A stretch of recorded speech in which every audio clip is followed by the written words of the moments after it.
persenyawaan dengan alam. Jadi persenyawaan yang kita dapat konsep ini ya, konsep bagaimana kita bisa memberdayakan, menciptakan diri kita ini, terutama persoalan karakter, kepada karakter yang begitu indah, begitu seperti yang kita impikan itu, metodenya itu bagaimana? Jadi ada ayat dalam Al-Quran yang berbicara soal itu, ayat 11 dari surah 13. Kemudian dalam Bible ada juga berbicara soal itu. Kemudian ada dalam ajaran Buddha yang intinya sama ke situ. Nah, jadi ada kesenyawaan yang saya maksud, yang kita dapat dalam Al-Quran, yang kita dapat dalam Bible, yang kita dapat dalam ajaran Buddha, itu sangat terkait dengan prinsip alam. Jadi siapa saja yang secara intelek bisa mewujudkan, mengerti secara intelek yang dikatakan, maka dia bisa mewujudkan karakter yang dimaksud. Karena proses alam itu dia tidak mendiskriminasi siapapun manusia, ya kan, apapun warna kulit, dia tidak mendiskriminasi seseorang. Nah, itu yang sangat mendasar tentang bahasan ini. Jadi tadi saya bawa ini kitab, buku The 7 Habits of Highly Effective People. Jadi buku ini salah satu poin yang cukup signifikan diangkat oleh Stephen R. Covey. Ini penulis buku ini. Anda yang di Jakarta mungkin bisa dapat kopinya, dan saya rasa ada terjemahan di Indonesia, mungkin ada PDF bisa Anda download. Salah satu intinya yang cukup menarik dia bahaskan di situ, persoalan bahwasanya pembaharuan kepada karakter yang kita maksud itu, yang sering disebut oleh penulis ini, Stephen R. Covey, disebut dengan character ethic. Character ethic yang dimaksud adalah karakter yang indah gitu. Ya kan, kalau dalam komunitas orang Islam itu sering disebut aswatun hasanah atau ihsan. Kan ihsan. Jadi karakter itu tidak bisa dengan hanya menghafal atau dengan dengan charm atau dengan sulap, ya kan, dengan magic, nggak bisa. Harus proses alam, harus secara sistematis, secara methodical, ya kan, dan harus benar-benar disiplin. Karena seperti yang dikatakan dalam Bible, itu dari buahnya itu akan kamu kenal siapa mereka, dan juga sebaliknya. Nah, ungkapan itu sangat tepat apa yang dikatakan dalam Al-Quran ayat 4 dan ayat 5 dari surah Al-Qalam, persoalan karakter. Nah, kemudian yang sungguh menarik lagi, bagi yang cewek-cewek, ibu-ibu, persoalan ini dalam Islam itu kan sering salah dimengerti. Mereka mengira pakai hijab, pakai jilbab itu sebagai lambang karakter.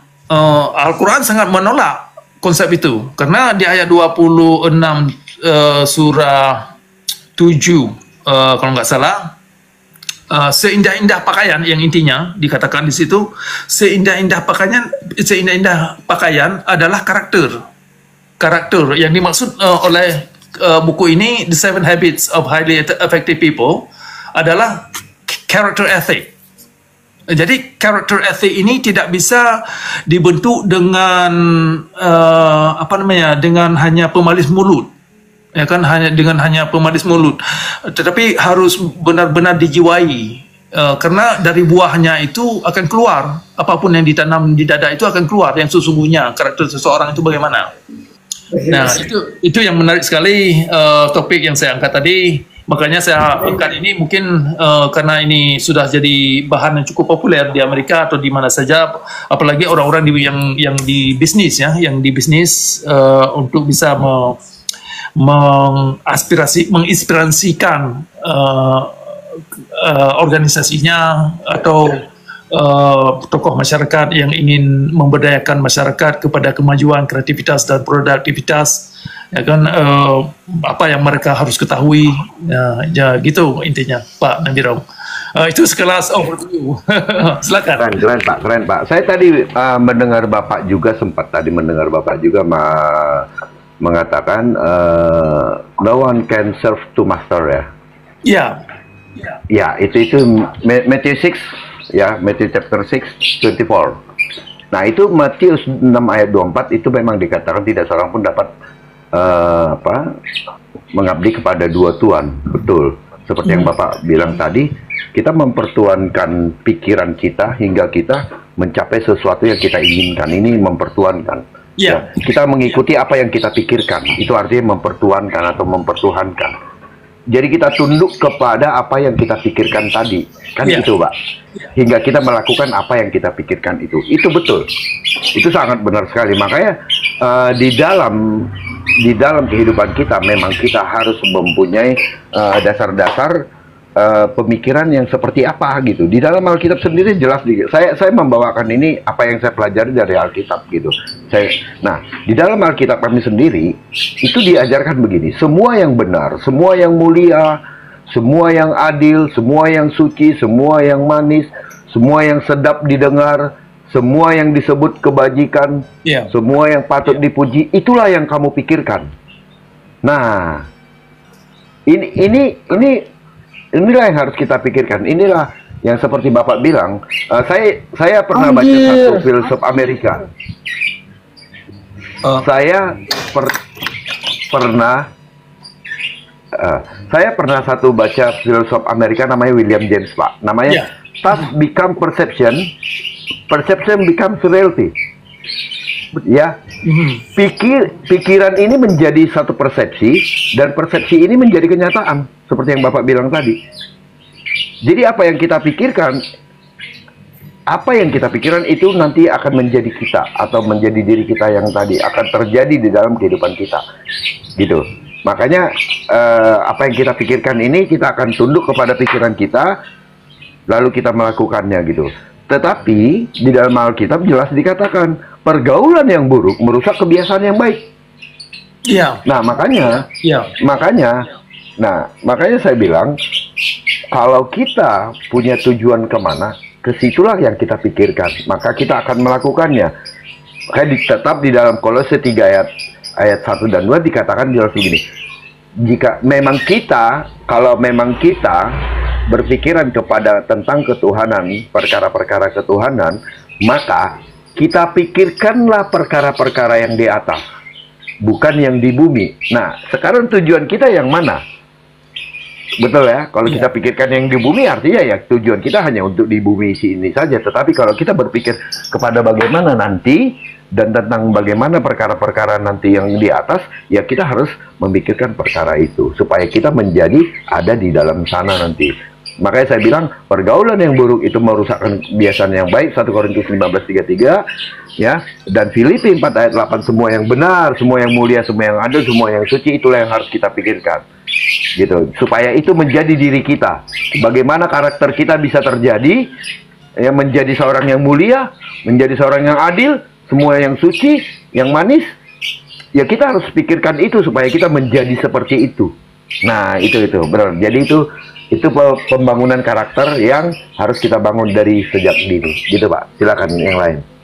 Ya, mantap atas masukan Pak Nabirong. Mantap, terima kasih banyak nih Pak Nabirong atas pemikiran dari bahan yang cukup universal itu kepada karakter, pembentukan karakter ya. Ini saya sapa dulu Bapak Reflek dan Bapak Miss. Sekira Bapak Reflek lebih duluan ya. Silakan Pak Reflek, ingin memberi kontribusi kepada argumen atau ide dan tema yang kita angkat tadi, silakan. Saya perkenalkan dulu ya. Saya ini kan dari Aceh. Saya mahasiswa. Ya. Ya. Assalamualaikum. Jadi kan saya pernah dengar suatu ceramah dari Buya Syakur Yasin. Nah, di situ Buya Syakur Yasin mengangkat isu tentang perbudakan dalam agama Islam. Nah, jadi kan sebenarnya tuh perbudakan itu sudah dipakai dalam Islam tuh sudah cukup lama, hampir sudah beribu tahun, sudah ribuan tahun. Jadi kan waktu itu kan Amerika Serikat kan orang Amerika kan memperbudak orang Afrika kan. Jadi ada situ keputusan dari Presiden Amerika Serikat, apa namanya, Abraham Lincoln. Iya, Abraham Lincoln. Jadi dari itu kan udah ngelanggar HAM kan. Jadi Abraham Lincoln desak pemerintah Saudi untuk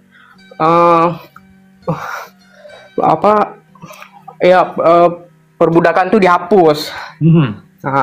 Kalau enggak nanti Amerika bakal beri sanksi gitu kan, sanksi yang berat.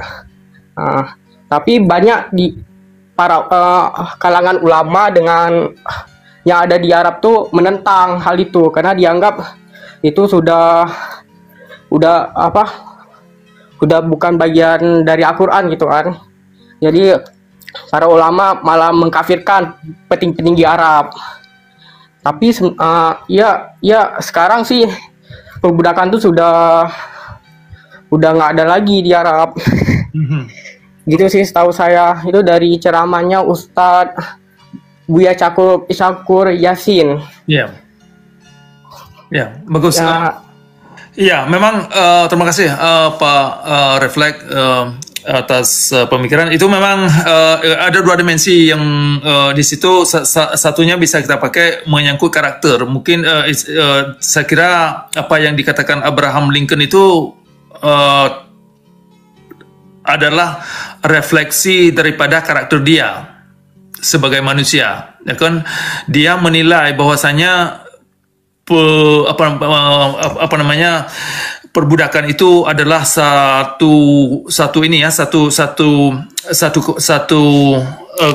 perlakuan yang tidak manusiawi, maka dia memproklamirkan membebaskan emansipasi terhadap ini perbudakan orang kulit hitam.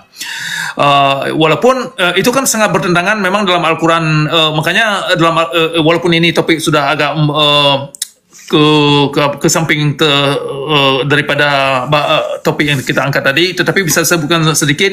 Memang ada sejumlah ayat Al-Quran itu perlu dimaknakan kembali yang cukup bermasalah terkait dengan perbudakan, terkait dengan pemukulan terhadap wanita, terkait dengan harus membenci tetangga, ayat 123 dan 29 dari surah At-Taubah, dan sejumlah ayat lain yang sangat tidak mendidik ya, dan sangat tidak berguna saya kira yang kita dapat dalam Al-Quran itu.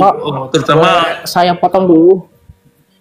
Enggak, maksud saya Abraham Lincoln yang Abraham itu emang yang menghapus perbudakan di Amerika, tapi yang mendesak Arab Saudi itu bukan Abraham Lincoln. Itu Abraham Lincoln udah jauh benar saya tahu. Sebelum benar mendesakan di Arab Saudi. Itu ya. sih saya perlu koreksi. Iya, saya mengerti. Memang ya, Abraham Lincoln sudah jauh sudah tiada sebelum dia. Tetapi persoalan emansipasi, konsep membebaskan perbudakan di Amerika jauh sudah ya semasa dia. Tetapi keputusan Arab Saudi itu baru ini kan. Tapi yang saya sebutkan itu terkait beberapa ini ya, terkait bersejumlah ayat yang perlu diterjemahkan dalam Al-Quran itu penting. Kemudian persoalan karakter, kembali kepada pokok persoalan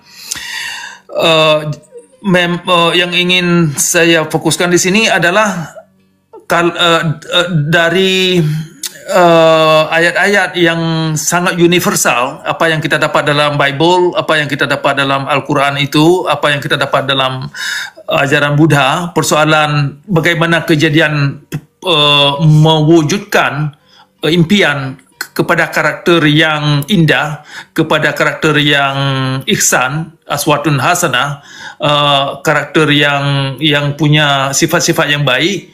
Itu perwujudan kita itu harus masuk state of mind, itu harus kita masuk ke dalam wilayah itu.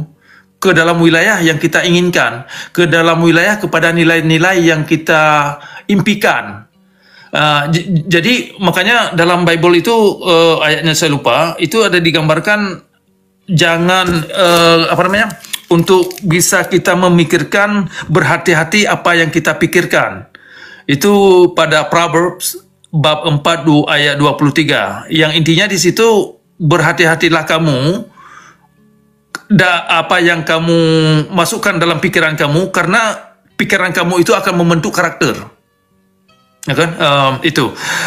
Itu sangat tepat apa yang dikatakan Al-Quran ayat 11 dari surah Ar-Ra'd. Kalau kita memang benar-benar membina akal kita ini, karakter kita ini, ya harus mengawasi alam pikiran kita ini. Saya ingin kaitkan sedikit yang sangat salah dimengerti dalam Islam itu, yang sungguh parah saya kira. Ketika Al-Quran menyebutkan cahaya, sering dimengerti umat itu cahaya matahari. Itu sangat sungguh keliru. Kalau cahaya matahari, ayam aja juga tahu adanya cahaya matahari. Ya kan, kambing juga tahu, binatang juga tahu adanya cahaya matahari. Tapi Al-Quran saya kira bukan bicara soal cahaya matahari. Ketika berbicara soal karakter, ketika berbicara tentang pola pikir, ya kan, tentang kualitas moralitas, tentang hasrat hati, itu kan berbicara kepada cahaya-cahaya yang ada dalam diri kita ini. Nah, sehingga dalam pikiran kita ini kan tidak bisa, makanya kita harus benar-benar mengawasi pikiran kita ini sehingga tidak terracuni oleh elemen-elemen yang tidak baik gitu kan, pemikiran yang tidak baik, karena pemikiran itu bisa membawa kita kehidupan sehari-hari kita ini tidak bahagia, tidak imun kita terpengaruh. Itu ada satu buku, malah kalau nggak salah dalam literatur barat itu disebutkan begini, pikiran kamu seperti kebun, kan, seperti kebun, maka jagalah kebun itu, tanamkanlah pohon-pohon yang bisa menghasilkan buah yang bagus. Nah, kalau pohon-pohon tidak dijaga, maka apapun yang ditanam dalam kebun itu akan tidak bisa menghasilkan buah. Itu sungguh menarik tamsilan yang demikian. Jadi pikiran kita ini dibayangkan seperti kebun. Jadi kalau kita ingin menginginkan kebun alam pikiran kita ini indah, berbunga, yang bau semerbak, kan, maka elemen-elemen yang perlu ditanamkan dalam pikiran ini juga elemen-elemen yang harum gitu ya, yang semerbak. Yang semerbak. Saya kira demikian. Ini kita kasih kesempatan buat Ibu Miss ya. Silakan Ibu Miss. Assalamualaikum. Waalaikumsalam Pak. Selamat apa malam di sana sekarang ya? Malam di sini ya. Ya, malam ya. Selamat malam Pak. Selamat siang ya sana ya. Selamat siang. Selamat siang teman-teman semuanya yang di Indonesia. Sebentar ini Pak Inisial, tolong mic-nya dimatikan. Oke, lanjut Ibu Miss, silakan. Oke, berbicara tentang karakter ya, ini sebenarnya sangat penting sekali karena karakter inilah yang memajukan seseorang bisa sukses atau enggak itu tergantung karakter, mendominasi. Otak intelijensi memang iya betul, itu 20% berpengaruh, tetapi 80% adalah karakter. Itu. Nah, karakter ini kan didikan sebenarnya, hasil dari didikan, bukan bawaan lahir. Ya kan, kita setuju, saya rasa sih setuju semua ya. Hasil didikan, bentukan dari lingkungan. Kalau keluarganya baik, dia mengkonsumsi yang baik-baik ke dalam pikirannya, ke dalam hatinya, maka yang muncul itu adalah yang baik. Itu tadi Bapak tadi bilang kan di dalam Alkitab betul apa yang keluar dari hati, apa yang keluar dari mulut itu berasal dari hati. Karena dari hatilah timbul bla bla bla bla bla, semua yang kotor-kotor itu timbul. Juga yang baik dari hati. Gitu ya. Tadi Pak Nabi Rong udah bilang, oleh karena itu pikirkanlah yang mulia, yang manis dengar, kebajikan, kebaikan dan seterusnya. Nah, sekarang ini Pak, saya mau berbagi aja. Ini saya dapatin ya, dalam dialog-dialog lintas agama, saya itu dialog lintas agama udah 7 tahun. Udah 7 tahun, 2018, 17 sebagai penonton, 2018 saya terjun gitu. Nah, saya mendapati teman-teman, mohon maaf ya, ini anggaplah ini sebagai teguran atau introspeksi diri ya. Jadi saya mendapati teman-teman dari Muslim itu kenapa cenderung kalau berdialog itu, misalnya dia marah, dia nggak setuju, cenderung atau mengejek, cenderung arahnya ke hal-hal yang seksualitas, hal-hal yang berbau-bau, mohon maaf, selangkangan. Ini saya heran, ini kenapa bisa begitu? Kalau ngejek Tuhan kami, misalnya Tuhannya berkolor, Tuhannya telanjang gitu, ini kena ini enggak ya ini nanti. Udah gitu ditanya apa guna ini anunya Tuhanmu gitu. Itu hal-hal yang sudah biasa saya dengar. Kadang-kadang ejekan itu menuju pribadi, saya pribadi langsung dikatakan saya wanita pesundal. Ya, wanita pesundal itu kan hal-hal yang berbau seksual juga kan. Nah, kenapa muncul yang seperti ini? Ajaran apa yang dikonsumsi? Karena kita semua setuju kan bahwa semua yang keluar dari mulut kita itu adalah cerminan dari apa yang kita masukkan ke pikiran kita, ke dalam hati kita. Kenapa bisa begitu? Ada apa? Jadi akhirnya saya mempertanyakan, sebenarnya orang Muslim ini tindakannya apa sih? Bahkan ya, kalau teman-teman kalau mau tahu, ada berita yang mengatakan pelecehan seksual tertinggi di Indonesia itu ada di daerah Muslim, mayoritas Aceh. Tahun 2024. Itu disampaikan, mengatakan pelecehan tertinggi itu di Aceh. Loh, kenapa bisa begini? Ini pertanyaan saya. Kenapa? Nah, ini pertanyaan saya terutama, boleh nggak Pak Cakra kasih gambaran kenapa manusia bisa begini gitu? Ya, itu aja Pak pertanyaan saya dulu. Ya, baik, terima kasih Ibu Miss atas pertanyaan dan pemikiran dan pengalamannya ya.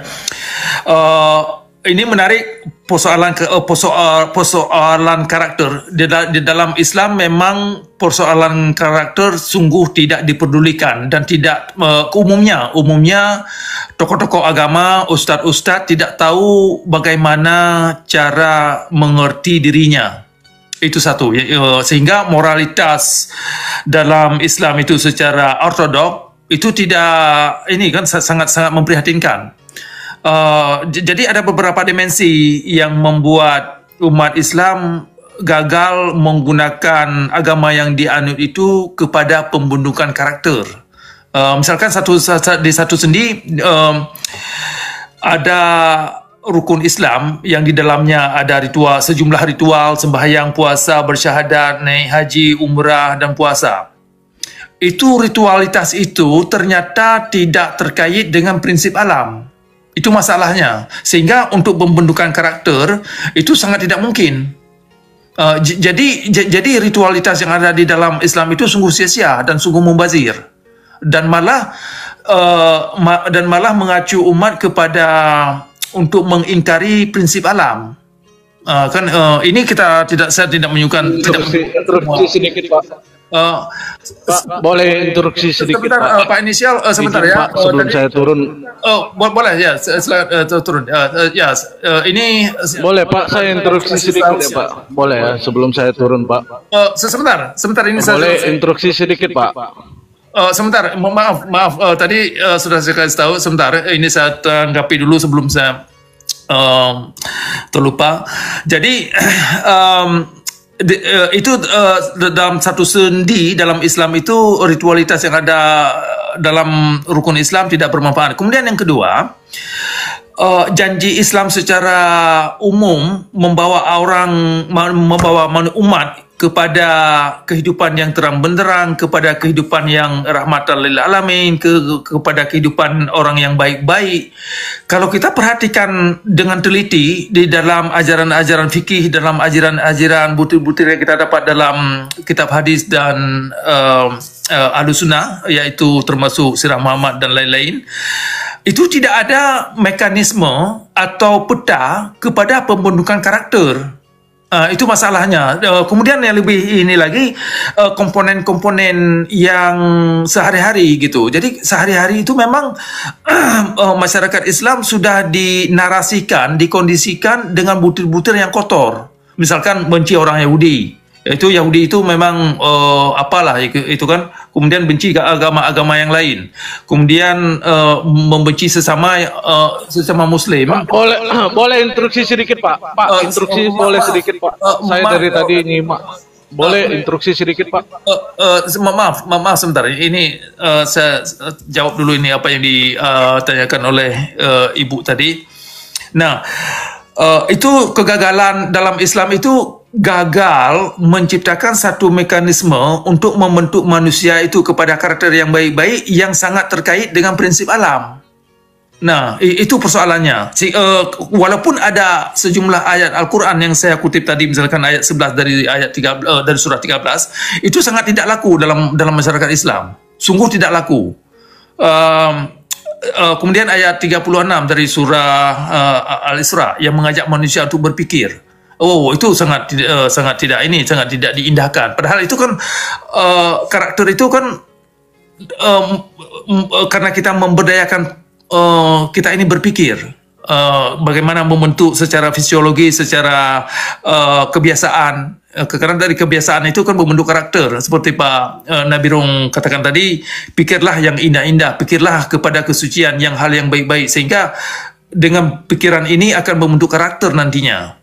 Seperti apa yang disebut pada ayat 23 bab 4 dari Proverb dalam Bible, ya kan?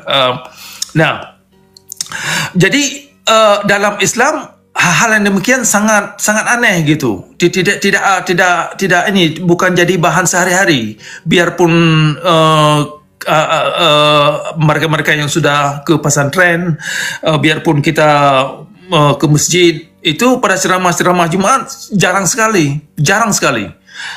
Kalaupun mereka sebutkan kadang-kadang nanti manusia ini tidak akan merubah nasibnya sebelum dia merubah pada dirinya, tetapi pada secara doktrin itu menolak ayat itu, sehingga secara perwujudannya itu tidak ada mekanisme atau peta atau paradigm kalau dalam bahasa psikologis, itu tidak ada ke arah ke situ, sehingga masyarakat terjebak dalam hanya sekedar ritualitas, tetapi mereka tidak bisa melakukan satu refleksi, apakah saya ini sudah menciptakan diri saya ini kepada karakter yang benar-benar ideal. Kalau dalam bahasa Inggris itu sering disebut dengan how you become the best version of yourself, ya kan?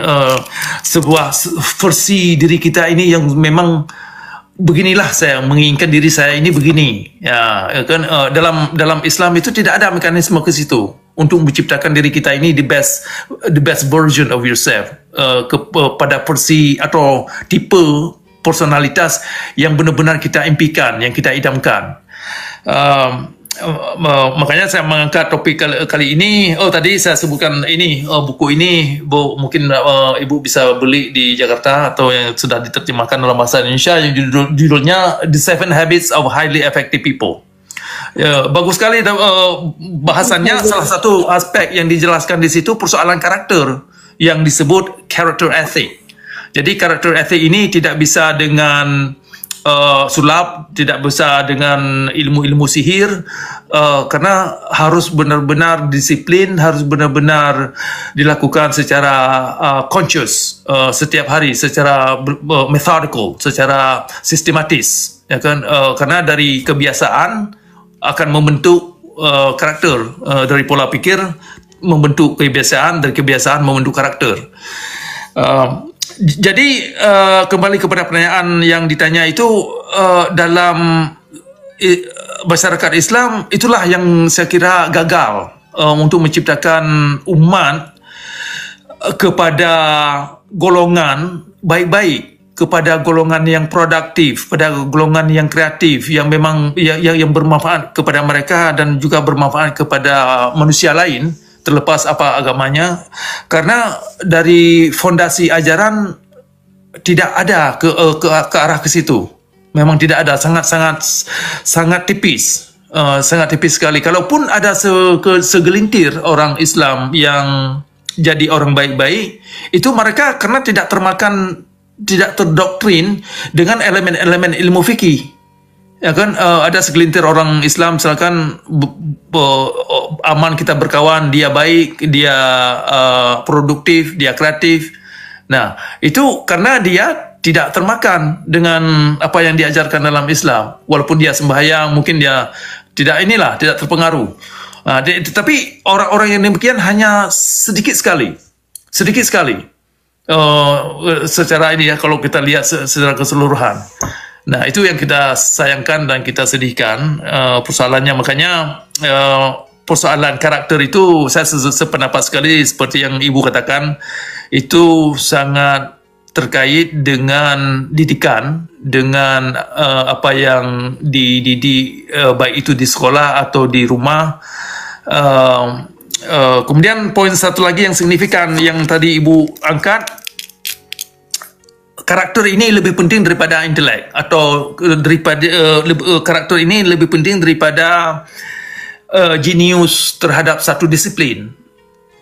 Misalkan seorang insinyur ahli buat mobil, tetapi kalau karakter dan perangainya jelek, itu walaupun dia ahli tentang bikin mobil, kita mungkin enggan berkawan. Ya kan? Kalau di Barat itu sudah ada konsep begini. Perusahaan biasanya mereka menerima. Pak, saya mau izin turun dulu, boleh ya Pak? Izin turun dulu. Tapi ya, kasih saya waktu 1 menit aja untuk berbicara, boleh ya? Saya boleh ya Pak ya menyampaikan di sini Pak. Oke, silakan ya, terkait dengan satu menit saja saya minta ya. Oke. Ya, ini tema ini saya coba masuk ke tema Bapak ya. Saya coba masuk ke tema Bapak. Izin ya Pak ya. Oke, ya, yang silakan. pertama Bapak mengatakan izin ya. Yang pertama Bapak mengatakan sesuai tema membentuk karakter itu dengan baik, bagaimana supaya karakter kita dilihat indah gitu ya, tanpa sudut pandang apapun itu. Tadi Bapak mengangkat di dalam Al-Quran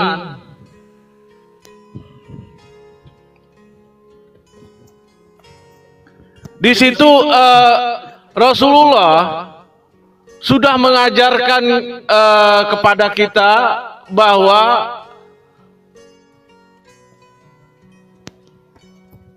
aswatun hasanah itu pembentukan karakter Pak umat Islam. Contohnya Rasulullah Shallallahu Alaihi Wasallam. Itu baik. Pak. Oke, baik, terima kasih. Poinnya di situ. Terus poin kedua, Bapak menanggapi ketika ada yang menyuduti soal karakter. Ya, salam sejahtera untuk kita semua. Kembali berjumpa dengan kami di channel ini. Ya, saudaraku, seperti yang kita dengarkan bersama dari Prof. Cakra yang telah membagikan akan banyak hal dan terkait dengan kebenaran-kebenaran yang telah disembunyikan selama bertahun-tahun. Dan sangat disayangkan banyak teman-teman kita yang belum tahu persis dan tidak tahu akan kebenaran yang sesungguhnya, sehingga pada akhirnya mungkin mereka dianggap sebagai korban dalam ajaran yang mereka sendiri tidak tahu apa artinya. Seperti yang dibicarakan oleh Prof. Cakra terkait dengan kerudung teman-teman. Di sini mungkin mereka menganggap bahwa itu adalah perintah daripada Tuhan sendiri untuk menutup akan aurat mereka. Tetapi hal tersebut tidak ada dalam Al-Quran, melainkan hal tersebut dianggap sebagai bisnis orang Arab. Nah, dari sinilah kita tahu banyak bahwa dengan adanya internetan, media sosial, teman-teman kita yang belum mengenal kebenaran mereka boleh tahu, dan di sini mereka boleh mengambil suatu keputusan atau tindakan untuk mencari kebenaran yang sesungguhnya. Ya, penasaran dengan diskusi selengkapnya? Mari kita lanjutkan video diskusi berikut ini. Di Islam gitu. Padahal oknumnya Bapak tidak cerita. Bapak tidak lari ke oknumnya gitu. Oke, baik. Baik, terima kasih. Hanya Bapak mencoba untuk menyuduti karakter tadi itu. Karakter yang dibawakan oleh Rasulullah di dalam Islam. Lalu Bapak mencoba membawa ke Al-Quran dalil gitu supaya orang bisa percaya apa yang disampaikan oleh di luar Islam, non Muslim. Seperti Ibu Miss ini berbicara selalu berdusta, dan Pak Nabirong ini selalu dia ingin menggiring Bapak supaya untuk dalam perdebatan begitu. Oke, baik. Dalam perdebatan. Jadi temanya Bapak tidak sesuai mengangkat tema ini, lalu Bapak sebentar ini hanya untuk sebentar Pak, saya stop karena sudah lewat satu. Pembodohan Pak dalam kesesatan Bapak ini. Jujur saya bilang Pak. Oke, baik. Dalam kesesatan ini Bapak hanya pembodohan saja gitu Pak. Oke. Kami tidak dapat poinnya di sini. Saya sebagai umat Islam, sebagai umat Islam di sini Pak. Oke, baik. Saya mendengarkan juga, punya hak juga berbicara. Oke, baik. Begitu. Oke, terima kasih. Jadi, sekian Pak ya. Saya izin turun dulu ya. Itu intrusi yang saya sampaikan ke Bapak. Ya, oke, baik. Tolong Bapak berhati-hati untuk bermedia sosial ini. Ini media sosial media. Tolong berhati-hati. Jangan sampai Bapak tidak bijak bersosial media sosial ini. Oke, baik. Di dalam media sosial ini. Baik. Oke. Assalamualaikum warahmatullahi wabarakatuh. Oke, baik.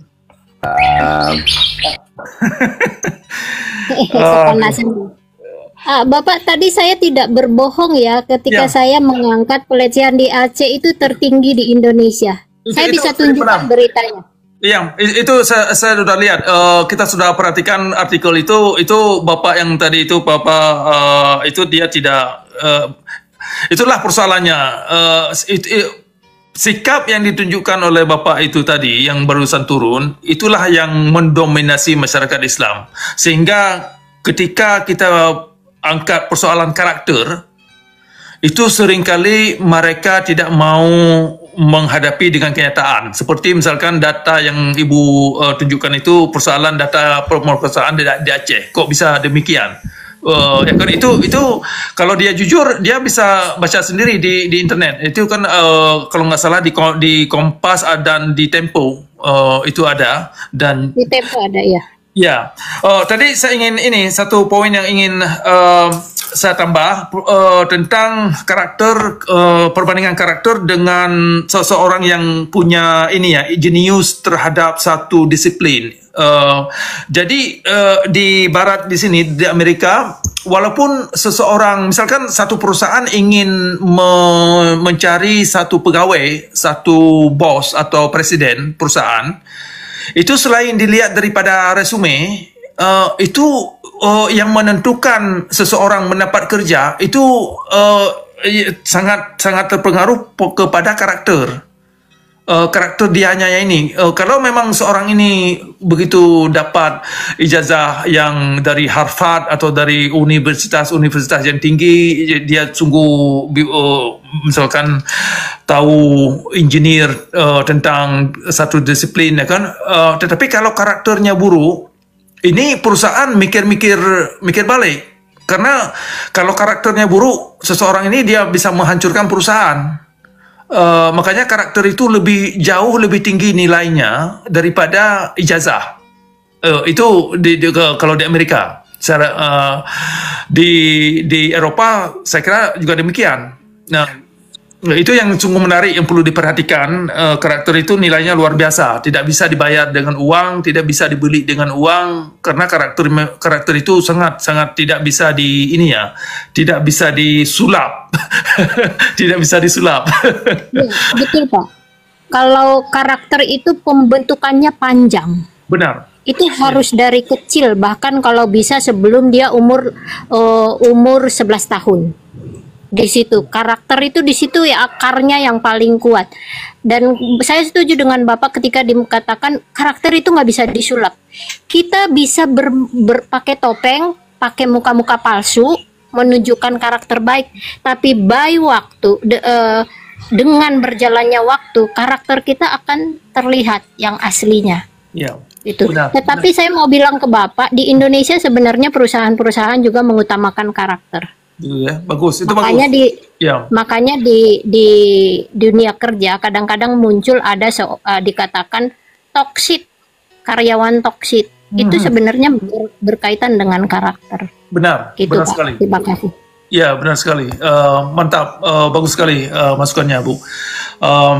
Ini giliran berikutnya siapa ya, Pak Nabirong? Agus ya, yang baru naik. Ya, Pak, yang di atas, ya. Selamat siang, Pak Cakra. Selamat siang, Pak Agus. Terima kasih banyak nih sudah ikut nimbrung persoalan karakter. Dinaikkan, ya. Jadi saya pikir ini persoalan utama yang kita hadapi, dan sebetulnya ini persoalan juga yang seharusnya bisa membentuk kehidupan lebih baik. Namanya karakter. Kalau misalnya dalam psikologi itu kan ada ID, ada super ego, ada ego ya. Jadi harusnya sikap seseorang itu harusnya muncul dari super egonya. Karena ego itu akan mengarah kepada keinginan atau nafsu. Tapi kalau super ego itu adalah hasil yang keluar dari diri manusia yang sudah disaring dengan budaya, dengan adat, dengan agama, itu. Cuma yang menjadi persoalan saya terus terang sangat miris kita di Indonesia ini. Karena tadi Ibu singgung tentang usia. Ada namanya usia emas itu ya. Usia emas itu dari anak umur 4 tahun sampai ke 9. Itu anak itu disebut seperti kertas putih yang diisi apa saja maka tertulislah seseorang seperti itu. Coba bayangkan kalau umur seperti itu kita sudah dimulai diajarkan, didoktrin tentang ada kelompok tertentu yang kita anggap bukan saudara kita, apalagi dikafir-kafirkan, apalagi dianggap bukan sesama yang harus dihargai. Dan itu kalau sudah terbentuk dari awal, diisi apapun setelah menjadi dewasa itu agak sulit untuk menghilangkan pemikiran atau perspektif seperti itu. Dan itu yang terjadi di negara kita. Karena itu kita jujur, saya ini pengikut Isa Al-Masih, Pak Cakra ya. Kami bersyukur ya, karena sekalipun agama Kristen itu ajarannya dari bangsa Yahudi, tapi kami tidak mengikuti budaya Yahudi. Coba bayangkan kalau kami mengikuti budaya Yahudi itu yang di luar bangsa Yahudi itu dianggap seperti anjing. Coba kalau kami ikut budaya itu, apa jadinya kalau kami sebagai orang Indonesia yang menganut agama Kristen katakan? Ya kan sangat terbalik, karena ketika kami menerima ajaran, apalagi kalau kami merenungkan tentang perintah ucapan bahagia mulai dari Matius 5 ayat 7, waduh itu sesuatu yang benar-benar sangat ajaran yang melebihi mungkin semua budaya ya, itu ya. Bagaimana bisa kita harus mengasihi musuh? Bagaimana bisa kita harus berdoa buat musuh kita? Dan itu ajaran-ajaran yang diajarkan kepada kami, dan itu harus menjadi jiwa, menjadi karakter yang harus kita kembangkan terus. Itu sebabnya jujur saja kalau misalnya di Indonesia itu masih ada orang-orang Kristen yang membenci kepada sesama sekalipun itu bukan orang Kristen, maka itu berarti dia tidak mengamalkan ajaran sepenuhnya. Iya, benar. Ya. Dan itu yang harus budaya kasih itulah yang kami harus kembangkan. Nah karena itu menurut saya ini kan sebetulnya diantisipasi oleh pemimpin besar kita Pak Soekarno itu ya. Ketika dia berkata kalau jadi orang Muslim jangan jadi orang Arab, kalau jadi orang Hindu jangan jadi orang India, kalau jadi orang Kristen jangan ke Eropa-Eropaan, ke Barat-Baratan. Karena saya pikir ini sudah diantisipasi akan saat kita hidup hari ini, itulah yang terjadi. Kita bertumbuh karakternya bukan dengan budaya kita, tapi budaya yang membawa agama itu. Coba kalau kita beragama dan dengan menjiwai budaya lokal kita masing-masing, saya pikir kita bisa hidup tentram, damai satu dengan yang lain. Memang itulah ajaran agama, masalahnya yang mempengaruhi, salah satu yang mempengaruhi karakter kita ini kan ajaran agama yang kita tidak tahu apakah itu sebetulnya karakter dari seorang pribadi yang membawa agama itu, ataukah budaya yang sudah melenceng dari budaya kita. Tapi karena itu sudah ajaran agama, itu sudah firman, kita percaya saja model begitu. Nah ini yang menjadi masalah kalau menurut saya. Jadi saya ingat dulu kita Pak, waktu saya SD itu sampai yang namanya apa itu ya, Pancasila, terus ada butir-butirnya, itu kita mesti hafal. Butir-butirnya, menghayatinya. Bahkan saya ingat dulu, kalau kita duduk pun harus ingat, duduk Pancasila itu seperti apa. Kalau ada orang tua duduk, belum duduk, kita harus berdiri, orang tua yang duduk lebih. Itu ada dalam butir-butir Pancasila yang diajarkan dulu di kita SD itu. Kalau sekarang kan tidak ada ajaran itu. Sudah dihilangkan semua. Jadi itu yang membentuk. Saya pikir makanya mungkin generasi baby boomer, generasi X itu masih nyantol lah ajaran-ajaran karakter yang membudaya di negara kita. Tapi udah kesini tuh semakin terkikis, dilindas oleh ajaran-ajaran agama yang notabene bertentangan dengan budaya kita. Saya pikir itu Pak. Terima kasih. Terima kasih banyak Pak. Puji nama Tuhan, demikianlah video diskusi yang dapat saudara dan saya dengarkan. Tuhan Yesus memberkati kita semua. Semoga dengan video ini kita semua disadarkan akan kebenaran. Marilah memilih akan ajaran yang betul-betul mengajarkan kita tentang kebaikan, mengajarkan kita tentang kebenaran, dan membawa kita ke jalan yang benar. Ikutlah ajaran yang memang kita juga mengerti, kita juga tahu, dan yang tentunya adalah bahasa kita sendiri, bahasa Indonesia yang dapat dimengerti, sehingga pada akhirnya kita juga tidak hanya ikut-ikutan, melainkan kita juga mengerti mana yang baik dan mana yang tidak baik. Nah saudaraku, tetapi kalau ketika kita salah memilih akan ajaran, ya mungkin ajarannya hanya berbahasa Inggris atau lain sebagainya, kan kita tidak mengerti, sehingga pada akhirnya yang diajarkan tidak baik juga kita anggap baik. Nah itulah yang salah. Dunia semakin jahat saudaraku. Pergunakanlah waktu secara baik-baik untuk mengenal akan yang baik-baik. Jangan sampai kita terlambat. Kita mengincar akan pertahankan iman yang tidak membawa kita tentang kebaikan atau jalan keselamatan. Saudaraku, hanyalah Yesus satu-satunya Tuhan dan juga Juru Selamat umat manusia. Dan juga terima kasih buat semua yang selalu setia dukung dan juga tonton akan setiap video diskusi yang kami bagikan. Doa kami selalu menyertai saudara semua dimanapun saudara berada.